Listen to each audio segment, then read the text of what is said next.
Dans la paracha de Chukat, comme on l'a déjà expliqué, nous avons d'abord le sujet un des plus importants dans cette paracha, qui est celui du fait que Moshe Rabbeinu, au lieu de parler avec la roche, il frappe la roche. Et ça, dans les cours des années précédentes, ça a été expliqué Baruch Hashem.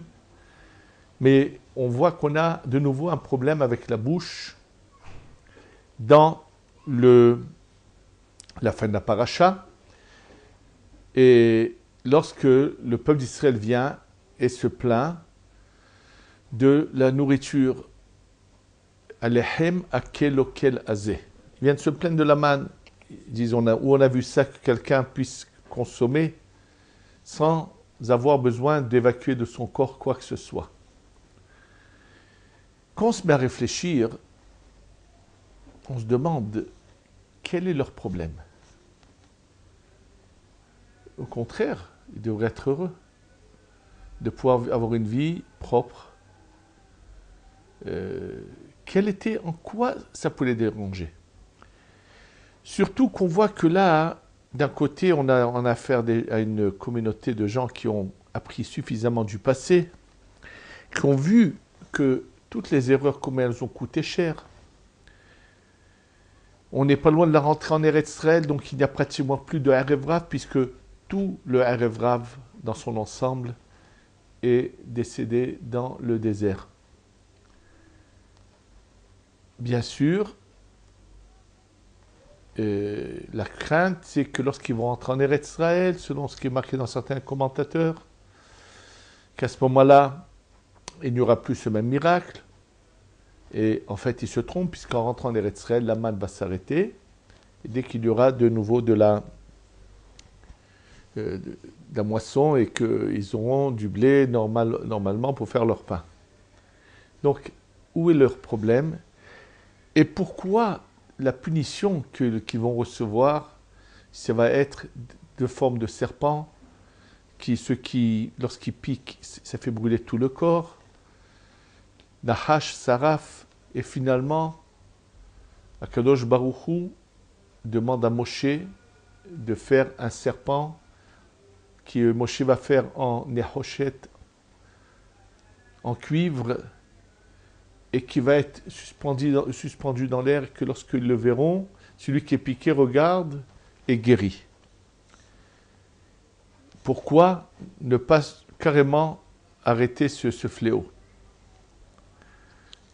Des paroles très connues du Chafetz Chaim, que le Lashon Hara, la médisance, quand elle commence, malheureusement, où elle s'arrête, personne ne le sait. Et c'est pour ça que dans ce cas précis, Akadosh Baruch Hu n'empêche pas les serpents de venir les piquer, mais celui qui est piqué, qui lève les yeux au ciel et qui regrette son Lashon Hara et qui veut s'arranger à l'avenir, peut guérir. C'est-à-dire, c'est une étape, une manière différente d'aborder les choses. Il est évident qu'il y a un rapport entre le fait que Moshe Rabbeinu, au lieu de parler, frappe, et ce passage de la paracha. Et dans cette même paracha, nous voyons Myriam et Aaron partir de ce monde. Ce qui est clair, c'est que l'allusion qui est donnée ici, c'est que souvent, il peut arriver, comme on l'a vu dans d'autres cas dans le Talmud, où des fois des Chachamim ont commis certaines erreurs, mais qui malheureusement, ils ne sont que le reflet de leur génération. C'est-à-dire que par le fait que dans la génération, il y a une attitude qui est négative, ça peut provoquer à la tête de la génération de commettre certaines erreurs.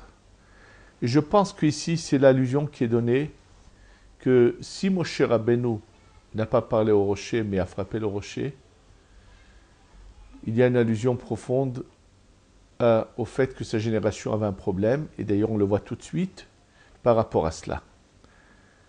Mais ce qu'il nous reste à comprendre, quel est le symbole du Nachash, du serpent? Le Nachash, n'oublions pas, est celui qui va provoquer la descente du lieu où était Adam Arishon avant la faute dans ce monde où il y a l'emplacement, où il y a le temps. Adam Arishon avant la faute se trouve au-dessus du temps et au-dessus de l'emplacement. Donc, il est évident, comme nous le dit le Rav Salman Eliaou, le père de Rav Mordechai Eliaou, grand Mekoubal, qui nous a écrit un commentaire magnifique sur le Etzraïm, et dans son livre Kerem Shlomo, nous explique que les jours de la création dont on parle dans la Torah ne sont pas des notions de temps comme nous le comprenons, puisque tout se passe au-dessus du temps. C'est quelque chose qui est évident. Donc, quand on nous parle de la création de l'homme le vendredi et qu'on commence à nous compter le temps, il est vrai que notre calendrier commence vendredi et non pas les jours d'avant, mais commence au moment de la chute d'Adam Arishon, du lieu où il est spirituel vers le bas. En fait, c'était quelque chose qui devait arriver, comme ça pensent certains Koubalim, kabbalistes pensent comme ça, mais quel est le sens de cela? C'est que dans chaque fois que se passe-t-il quand nous prenons un aliment et qu'on le consomme? En fait, dans cet aliment, il y a des parcelles de lumière.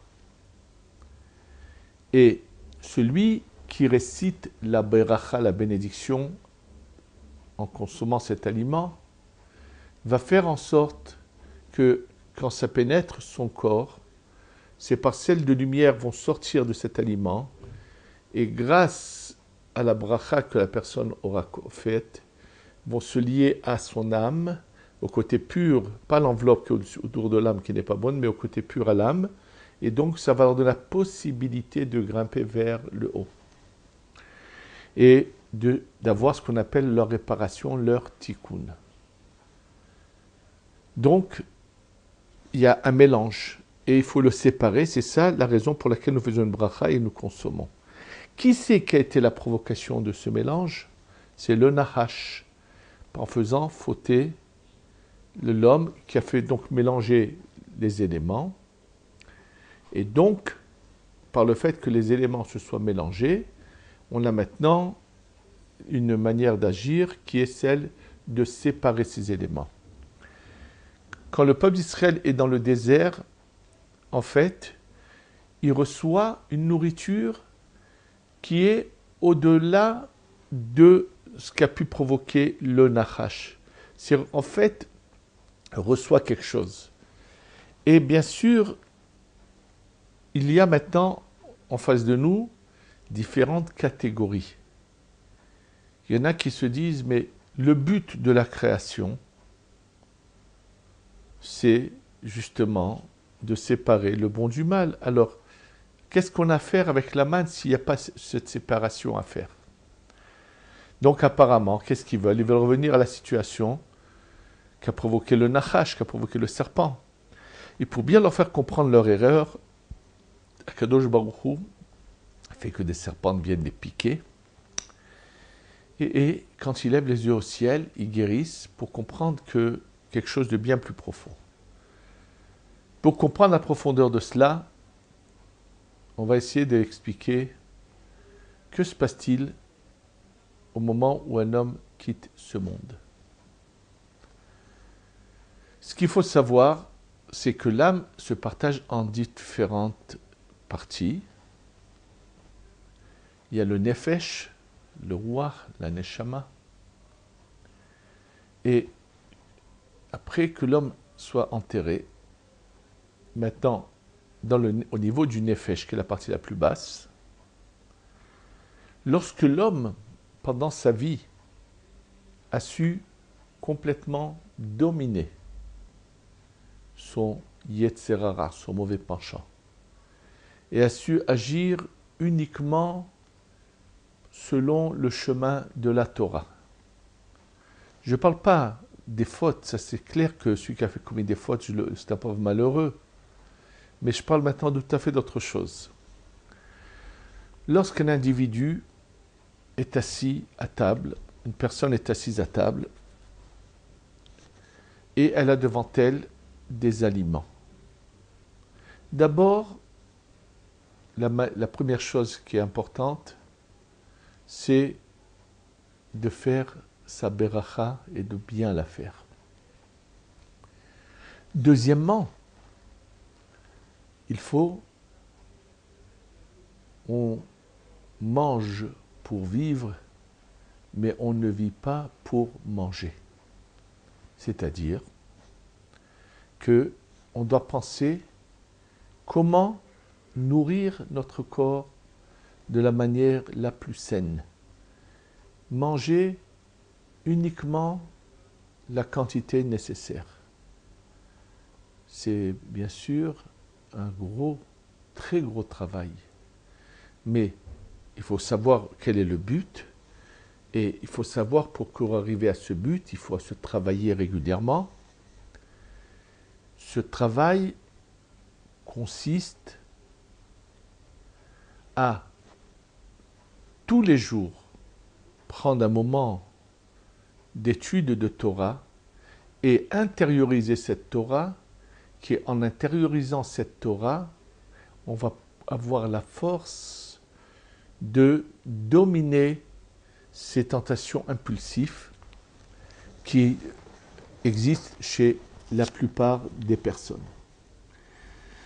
Donc celui qui sait se dominer, je vais vous donner un exemple, Baba Saleh, Zecher Tzadik Vekadosh Libracha, pendant 50 ans, s'est abstenu de consommer de la viande. Il ne l'a pas fait parce qu'il pensait qu'il serait en meilleure santé sans en consommer, mais il a voulu se priver et uniquement manger ce qu'il pensait être bien pour pouvoir s'élever encore et encore et encore. Donc tous les tzadikim qui se sont toute la vie travaillés, qui ont su dominer leur Yetzer Hara, à l'instant, après qu'on les ait mis dans la tombe et que la tombe soit recouverte, tout de suite, il y a un ange qui vient et qui demande à la personne qui vient de partir de ce monde son nom. Il ne s'agit pas du nom qu'elle portait du vivant de sa vie, mais en fait, il s'agit du nom qu'a son âme. L'âme a un nom. Et celui qui, toute sa vie, n'a fait que se travailler, n'a fait que se voir dominer son Yetzer Hara, au moment où il est enterré, son bon nefesh, cette bonne partie du nefesh, se sépare complètement de cette klipa, de cette enveloppe qui était mauvaise, et donc son nom, il le ressort par la bouche, il répond à ses anges, il donne son nom, et ce nefesh monte directement au Beddin, avec le roi et la neshama qui sont déjà là-haut. Sinon, alors normalement c'est marqué que Hibut HaKever, Hibut vient du mot battre quelque chose, vous savez qu'on frappait avant la laine pour la Hibut HaKever, pendant 3 jours, que Dieu préserve, les gens qui n'ont pas été de grands fauteurs, mais qui n'ont pas été non plus de grands tzadikim, pendant 3 jours, ces anges vont secouer leur corps pour aider cette séparation, pour qu'ils puissent répondre à leur nom. En fait, le fait qu'ils sachent leur nom de l'âme ou pas, tout simplement, c'est une manière de définir est-ce que le bon nefesh s'est séparé du mauvais ou pas. Dès l'instant où il se sépare, il sait son nom. Je vais parler de 3 jours, c'est ce qui est mentionné. Mais Rabbi Yehuda Ftaya, ce grand Mekoubal, qui a eu l'opportunité de retrouver en dibouk chez quelqu'un ce faux messie qui s'appelait Shabbatai Tzvi. Et finalement, il le répare et donc il dialogue avec lui. Ce qui est terrible et malheureux, c'est que Shabbatai Tzvi était un imminent Talmid Racham, quelqu'un d'une très grande grandeur au moment où il faute. Mais là, quand il va fauter, plus grand il était, plus sa chute est incroyable. Et il va raconter, Rabbi Daftaya, que chez lui, ça n'a pas duré 3 jours, le hibou takever, cette souffrance de la tombe, mais ça a duré 12 ans. 12 ans. C'est inimaginable, bien sûr, mais c'est par rapport à ce qu'il a fait. Et finalement, comme va lui dire Rabbi Daftaya, qu'au ciel, on a tenu compte quand même de certains éléments qui ont provoqué ce qu'il a fait. Et que c'est pour ça qu'on a fait que finalement, en tant que dibou, qu'il arrive chez Rabbi Daftaya, qui va lui faire un tikkun, qui va finalement l'aider à monter d'abord au jugement. Il avait déjà été jugé, mais qu'on puisse enfin le faire entrer quelque part au Gan Eden. Donc après cette première étape qu'on appelle le Hibut Takever, vient le moment du jugement. Dans ce jugement, bien sûr, on va questionner la personne. Chaque instant de sa vie va être examiné. Chaque mot. Et sachez qu'une des choses les plus terribles, c'est le Lashon Hara. Bien sûr, on va voir s'il a fait ses prières tous les jours. Est-ce qu'il a été Shomer Shabbat? Est-ce qu'il a mangé kasher? Ça, c'est évident, c'est les choses les plus élémentaires. Mais on va lui demander Kavarta itim la Torah. Est-ce que tu as fixé des moments d'étude de Torah? Regardez cette même paracha par quoi elle commence. Le début est la réparation de la fin. Zot hukat Torah Adam ki amud ba'oel. Ça c'est, comme vous le verrez dans un cours précédent, où je ramène le Chafetz Chaim qui explique ça à merveille, qu'il faut étudier la Torah avec un tel amour et un tel goût, qu'au moment où on étudie, on oublie tout ce qui se passe dans le monde, et avant tout ce qui compte, c'est l'étude de la Torah. Donc, en fait, la Torah nous donne la guérison pour éviter d'arriver à ces problèmes de la Lashon Hara, à éviter d'arriver à ces problèmes de tout ce qui est mentionné. C'est quand on est attaché à la Torah. Donc c'est la première chose qu'on lui pose comme question. Et il faut savoir que si les gens pouvaient s'imaginer combien est grande la souffrance des punitions que subit l'âme là-haut, combien ils s'abstiendraient de commettre des erreurs et combien ils remercieraient Dieu pour les souffrances qu'ils ont des fois dans ce monde. Parce que chaque petite souffrance dans ce monde évite des souffrances inimaginables de l'autre côté. Et une fois que tout ça est passé, même quand les gens rentrent au Gan Eden, quand ils sont loin de l'emplacement qu'ils auraient pu avoir, il y a de nouveau une souffrance terrible. Cette paracha de Chukat,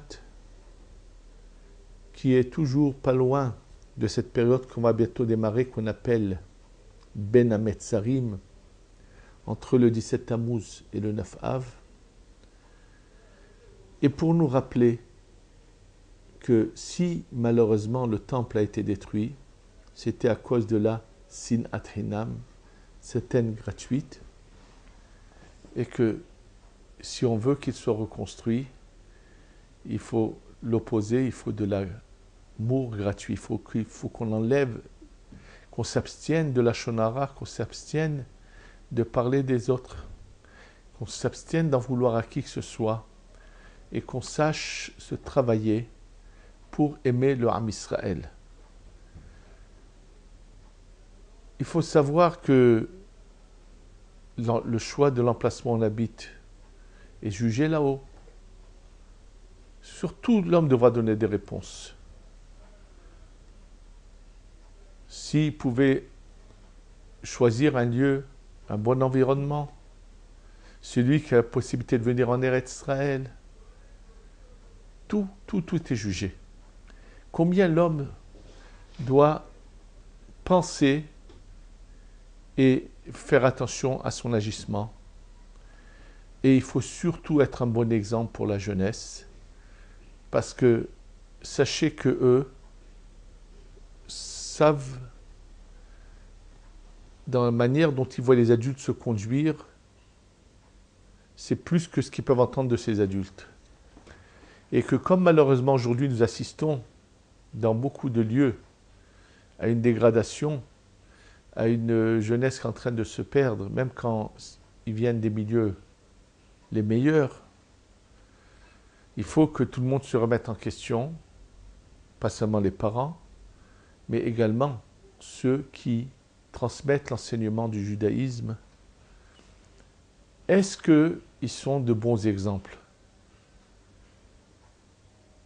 Comme l'a dit un jour au Rav Yaakov Zon, un jeune qui s'est écarté du chemin de la Torah, et il lui dit, mon père, vous connaissez tous ces dictons de moralité mentionnés dans les livres de sainteté de la Torah. Mais, comme il l'a dit, la manière dont il a vu agir son père, quand une fois, par exemple, à la maison, on a refait la cuisine avec de la très belle céramique, et il voyait son père venir prendre un chiffon pour la faire briller, et être en extase de cette céramique. Il a dit, j'ai jamais vu caresser son livre de Gemara avec autant de goût qu'il passait le chiffon sur la céramique. Ou lorsque le voisin avait une très belle voiture, j'ai vu les yeux de mon père écarquillés d'une manière que je n'ai jamais vu écarquillés pour les mitzvot.